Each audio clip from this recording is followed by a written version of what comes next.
Hola, mi nombre es Francesca Puledda y soy neuróloga e investigadora en el Centro Cefaleas del King's College London. Y os voy a hablar un poco sobre una enfermedad muy interesante que ha sido reconocida en el campo de la neurología en los últimos años, sobre todo en el campo de las cefaleas. Esa patología es la Visual Snow Syndrome o síndrome de la nieve visual. Espero poder hacer un breve resumen de lo que se conoce y entendemos de esa patología, incluyendo su presentación clínica más común, además de los últimos progresos investigativos que nos están permitiendo de descubrir parte de su patofisiología, que todavía en gran parte se queda misteriosa. El diagnóstico de la Visual Snow se basa sobre todo sobre un grupo de criterios clínicos que ahora están incluidos también en el ICHD-3.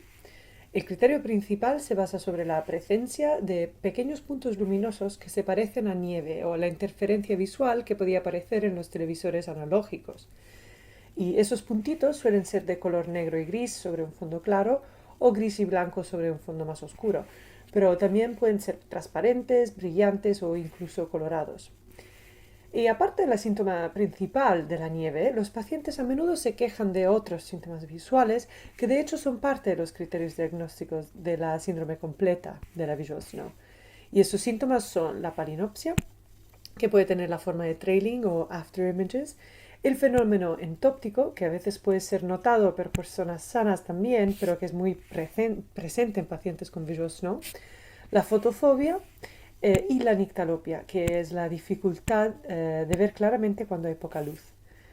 En el diagnóstico diferencial de la Visual Snow es muy importante tener a mente sus principales imitadores. Como somos especialistas de cefaleas, el más importante seguramente es la aura visual prolongada. Pero la diferencia principal con la nieve es que esa es persistente y continua, sin remisión y ocupa todo el campo visual. Además, puede ser presente también en personas que no tienen migrañas. Otras cosas que hay que descartar son los problemas oftalmológicos, como las retinopatías bilaterales, además del uso de sustancias psicotrópicas que pueden causar el trastorno perceptivo persistente por alucinógenos, que muy a menudo se presenta en el espectro sintomatológico de la nieve visual.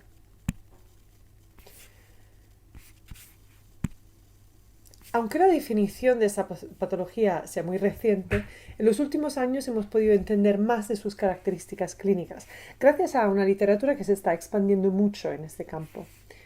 Hemos descubierto, por ejemplo, que la Visual Snow se presenta con un espectro clínico con algunos pacientes que tienen síntomas muy leves y otros que al opuesto tienen síntomas muy invasivos y que tienen un gran impacto sobre la vida cotidiana. Normalmente cuando se presenta en su forma más severa, la nieve visual se junta con la migraña y muchas veces también con presencia de acúfeno crónico. Desafortunadamente, la mayoría de los tratamientos médicos que tenemos, incluso los preventivos para la migraña, suelen ser inútiles en la Visual Snow. Y eso se enseña que, aunque las dos patologías se puedan presentar juntadas, son de hecho trastornos muy diferentes. También hemos entendido, gracias a estudios epidemiológicos en la población general, que la Visual Snow no es tan rara como se podía pensar, y de hecho casi el 4% de la población en el Reino Unido la tenía en alguna forma, este trastorno. También sabemos que se presenta de la misma manera en sitios geográficos distintos.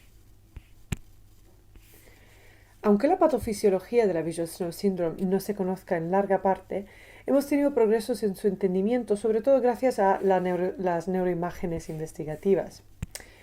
El primer estudio que ha sido hecho en este tipo de paciente era un estudio PET que ha enseñado cómo una área de la corteza visual asociativa, el giro lingual, se presenta hipermetabólico en los pacientes con la síndrome.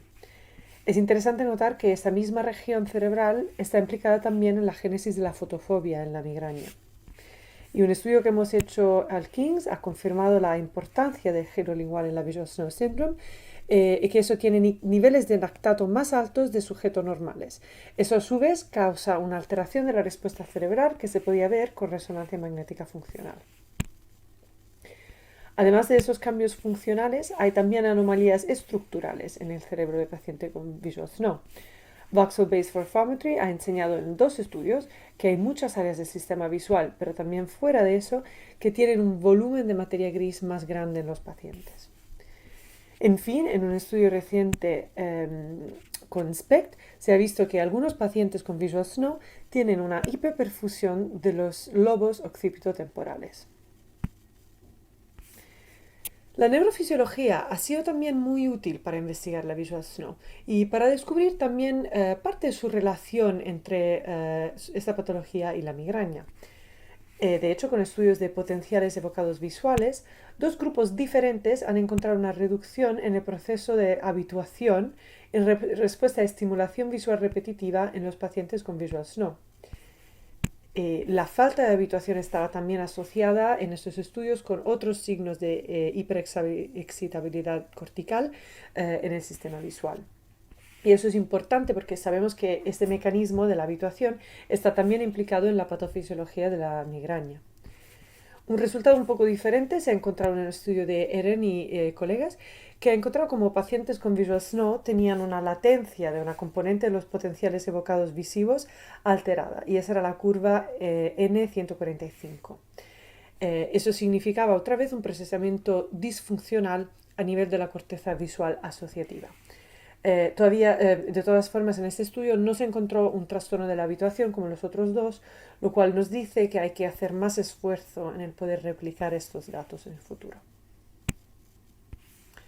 En conclusión, entonces, la síndrome de la Visual Snow es una patología crónica que puede ser muy discapacitante, especialmente cuando está asociada con la migraña. Todavía no tenemos un tratamiento eficaz para la Visual Snow, pero un diagnóstico correcto y la comprensión del problema pueden ser de mucha ayuda para el paciente. Por último, hay que hacer mucha investigación sobre este tema para entender más a fondo los mecanismos biológicos de base de la enfermedad, que parece ser en parte causada por un procesamiento abnormal a nivel del sistema visual e incluso en otras partes del cerebro también. Muchísimas gracias por su atención.